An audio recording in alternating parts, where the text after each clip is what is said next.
As we continue to honor Juneteenth, we're closing the show with a story about one woman helping to propel change and our understanding of what racism actually is. This is What I'm Liking.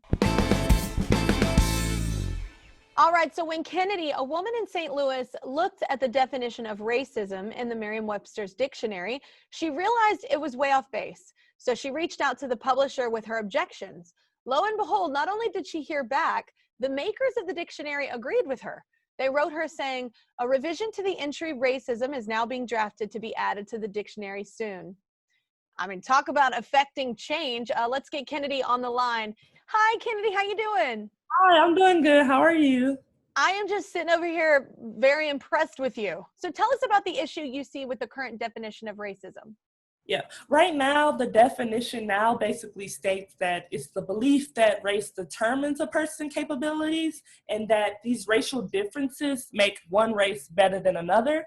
But it's just not that simple. I mean, racism isn't just, calling someone the N-word. Racism isn't just a derogatory term. It's not just thinking you're better than someone because of the color of your skin.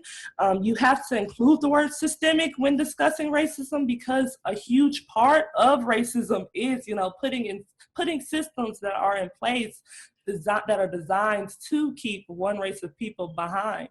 Yeah, no, I agree completely. So how did you feel when you heard back and they actually agreed to change the definition so quickly? Like usually, I don't know, sometimes people don't even text you back, email you back. You know what I'm saying? Like the fact that they not only got back in touch with you, but said, you know what, you're right. I think, I don't know, it gives me hope. I'm not sure about you, but it gives me hope that like change is happening because people are listening. And that's the most important part right now.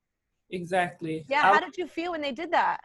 I was really it felt like a really nice victory in lieu of a lot of chaos, in lieu of a lot of things that are sad that's happening all over the world. I mean, in a lot of these systems, you wouldn't expect, I just thought I was going to get maybe a spam reply from the dictionary, saying, yeah, we'll get back to you one of these days. So it was exciting that I honestly felt like my voice was finally being heard. And it was even better that they actually decided to do something about it. Yeah, no, I think, and it's, something maybe small to others, but I don't think so. I mean, words are very powerful and the meaning of them are even more powerful, obviously. So, well, I'm liking your post right now. This was just such a gigantic thing in such a small way. And I applaud you for it. So thank you so much, Kennedy. Thank you for having me. Yes, of course. Subscribe to my channel. Subscribe to my channel. Subscribe to my channel. Subscribe to my channel. Please don't make me keep going.